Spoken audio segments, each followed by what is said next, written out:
থাকবেন তোরা ব্লগ বানাইয়া ভোট দিতে যাবি। তোরা বাসার থেকে বাড়ানোর সময় মোবাইলে যে আমরা ভোট দিতে বেরোইছি সকালে তোটার সময়। একটি বাংলাদেশ, তুমি জাগ্রত জনতা, সারা বিশ্বের বিষয় তুমি আমার অহংকার। আসসালামু আলাইকুম and welcome back to another one blog. আজকে হচ্ছে আসন্ন জাতীয় সংসদ নির্বাচনী নির্বাচন, যেখানে আমি প্রথম ভোট দিতে যাচ্ছি এবং আমি আমার এক্সপিরিয়েন্সগুলো শেয়ার করব, প্লাস আমাদের এলাকায় যতগুলো ভোট কেন্দ্র আছে সেগুলো আপনাদেরকে দেখাবো। সুতরাং please be continue this blog. 13 বছর পরে আইলো আবার নির্বাচন। যেহেতু এটা হচ্ছে আমার প্রথম জাতীয় সংসদ নির্বাচন যেখানে আমি ভোট দিতে যাব, এক্সপিরিয়েন্সটা অনেক ভালো লাগতেছে যে এইবার হচ্ছে লিগ্যাল ভোট হচ্ছে বাংলাদেশে, যেখানে আমি ভোট দিতে যাচ্ছি। সেটা I can explain in word. এখনো ভোট দেইনি, যাবো, আপনাদেরকে সেটাও দেখাবো। আমার কেন্দ্র হচ্ছে স্যাটেলাইট, ওখানে নিয়ে যাবো, ওখানে অভিজ্ঞতাটা শেয়ার করবো, প্লাস আপনাদের আমাদের এলাকার যতগুলো কেন্দ্র আছে সেগুলো দেখানোর চেষ্টা করব। বেশি কথা বলতে পারবো না, ভিডিও করতে পারবো কি না পারবো না সেটাও জানি না। যদি পারে তাহলে অবশ্যই দেখাবো। চোখ রাখেন আমার ব্লগে, সরবেন না কেউ, ঠিক আছে? এই সামনে এটা হচ্ছে আমাদের সেকেন্ড কেন্দ্র, যেটা হচ্ছে রোটারি স্কুল। বেশ সব কয়টা কেন্দ্রই ভালোই জমজমাট আছে, তাই না? প্রচুর মানুষ, প্রচুর। এগুলো অ্যাজ এ স্মৃতি থেকে যাবে আমার ফোনে, আর আমার ফলোয়ার যারা দেখবে তাদের জন্য এটা অ্যাজ এ স্মৃতি থেকে যাবে, কারণ সবাই তো সব কেন্দ্রে যাইতে পারে না, তাই না? আমার ব্লগে দেখে নিবেন, সাবস্ক্রাইব করে দিবেন, ফলো করে দিবেন। হাই না ভাই, ইচ্ছুক। অভিজ্ঞতা কেমন আপনার? মোটামুটি অত ভালো না। আচ্ছা ঠিক আছে ভাই। মোটামুটি কেন? না মোটামুটি কেন? না আবার বলেন।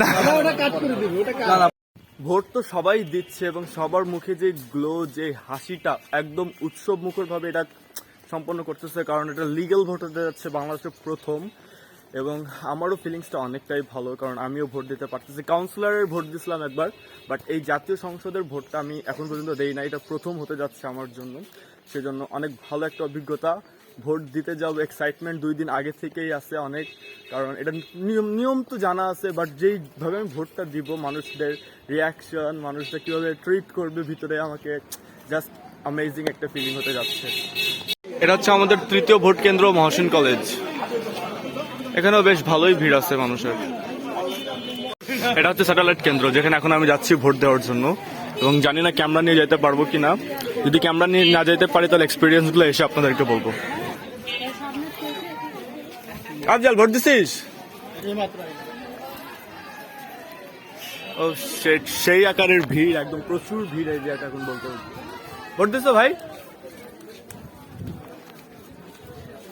তাহলে এখন হচ্ছে আমি গেট থেকে ঢুকে যাবো, এবং ক্যামেরাটা হচ্ছে লুকায় রাখতে হবে, তো এখন আমার ক্লিপ নিতে পারতেছি না। ক্লিপটা হচ্ছে বাইরে নিবো, না যদি ভিতরে নিতে পারে তাহলে ভিতরে নিবো, ঠিক আছে?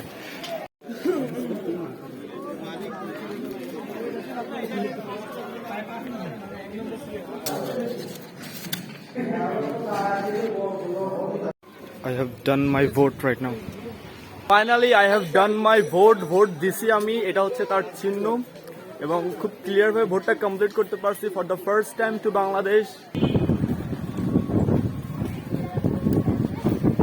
বর্তমানে বলতে পারেন পুরো খুলনাটাই হচ্ছে ভোটের জন্য জাঁকজমকপূর্ণ, এবং প্রতিটা এলাকায় উৎসব মুখর পরিবেশ, যেখানে মানুষ উৎসাহের সাথে যাচ্ছে ভোট দিতে। এমনই তো বাংলাদেশ আমরা চাইছিলাম, তাই না? জনগণের ভোটে নির্বাচিত হওয়া সরকার তো বাংলাদেশকে লিড দিবে, তাই না? আর সেটাই বর্তমানে হয়ে যাচ্ছে। এই জন্য সর্বোচ্চ দোয়া কামনা করবো আমরা জুলাই যোদ্ধাদের জন্য, কারণ তাদের কারণে, তাদের রক্তক্ষয়ের মাধ্যমে আজকে আমাদের এই স্বাধীনতাটা, এটাকেই বেসিকলি স্বাধীনতা বলে। স্বাধীনভাবে ভোট দেওয়াটা সোজা চলেন আপনি, এটাকেই স্বাধীনতা বলে। 13 বছর পরে আইলো আবার নির্বাচন। পুরো খুলনা সহ সমগ্র বাংলাদেশ বলতে পারেন আজকে হচ্ছে নিরাপত্তার চাদরে আচ্ছাসিত, যেই চাদরে কোনো মানুষ অপকর্ম করতে পারবে না। তার যৌক্তিক প্রমাণ হচ্ছে বর্তমানে শিববাড়ি রোডটা দেখতে পারতেছেন, একদম পুরো ফাঁকা, এবং জায়গায় হচ্ছে নৌবাহিনী, আর্মি, পুলিশের দ্বারা গার্ড দেওয়া হচ্ছে। মনে হচ্ছে না যে এমন বাংলাদেশ আগে কোথাও মানুষ দেখছে। এত সেফ ফিল করতেছে মানুষ, এত লিগালি সব কাজ হচ্ছে, যার জন্য সবারই শ্রেয়, সবাই পরিশ্রম করছে, সবাই কাজ করছে। এবার দেখা যাক এই পরবর্তী নির্বাচনের পর সরকার যে আসবে সে কিরকম কাজ করবে, কিরকম কাজ করতে পারে, এবং কে আসতে পারে। আপনারা যদি জেনে থাকেন তাহলে প্লিজ আমার কমেন্ট বক্সে জানাবেন। সো আফটার ভোট আমরা হচ্ছে এখন কাচ্চি ভাই, আমার ভাইয়ের সাথে, এবং এই যে হচ্ছে আমি খাওয়া যায়।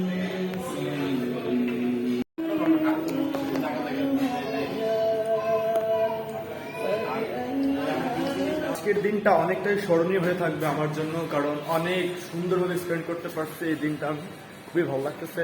এটা হচ্ছে আমার আম্মুর জন্য নিছি। এখন রাইট নাও দেখা যাক কি হয়। ভোটটা তো মনে হয় এবার ডিক্লেয়ারটা তো রাত্রে দিবে না, রাত্রের মধ্যে ডিক্লেয়ার দিয়ে দিবে। আমি জানাবো আপনাদের সবাইকে। যারা বাংলাদেশ থেকে দেখছেন তারা তো জানবেনই, যারা আউট অফ কান্ট্রি থেকে দেখছেন তারাও জানতে পারবেন। অনেক অনেক ভালোবাসা আমার কলকাতার মানুষদের জন্য, সবার জন্য আমি ডিক্লেয়ার করে দেবো যে কে জিতছে। আমি না করলে নেট অনলাইনের যুগ, আপনার টিভিতে দেখতেই পারবেন। ভোট কেন্দ্রের এক্সপিরিয়েন্স হচ্ছে, আমি ভোট কেন্দ্রে গেছি, তার আগে তো লাইনে দাঁড়াইছিলাম, সেটা আপনারা দেখছেন। তারপর আমাকে ভিতরে ডাকা হয়েছে, দেন আমার হাতে যে স্লিপটা ছিল ওই স্লিপটা নেওয়ার পর এবার বলতেছে রাব্বি। তো সে বলে রাব্বিকে চেনেন? তো হ্যাঁ চিনি। রাব্বিকে দেখছেন? তোরা বলে হ্যাঁ দেখছি। তারপর একটা ছেলে আমার ডাক দিয়ে বলে কি ভাই চশমা খোলেন। চশমা খুলছে, তারপর চেহারা দেখছে, তারপর ঘুরে দেখছে, এভাবে দেখছে, ওইভাবে দেখছে, তারপর আমরা ভোট দিতে যাইতে দিচ্ছে জানো। মানে এনআইডি কার্ডে এক পিক। সেই সময় শুকনো ছিলাম, এখনো শুকনো আছি, বাট একটু মোটা হয়েছি। আর রিয়েলে এক পিক।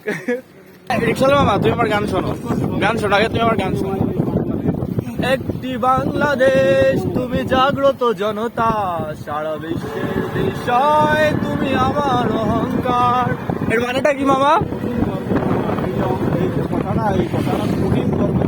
খুবই গর্বের। I feel very proud to be a Bengali. দেখেন নাই তো, আপনার বয়স হয় না। হ্যাঁ তাও তো ঠিক। 7-8 বছর বয়স। আরে আল্লাহ, কি যে কষ্টে আমার এই দেশটাকে তারা স্বাধীন করতে। আমার Look right now where I am. কে হতে যাচ্ছে বাংলাদেশের পরবর্তী সরকার?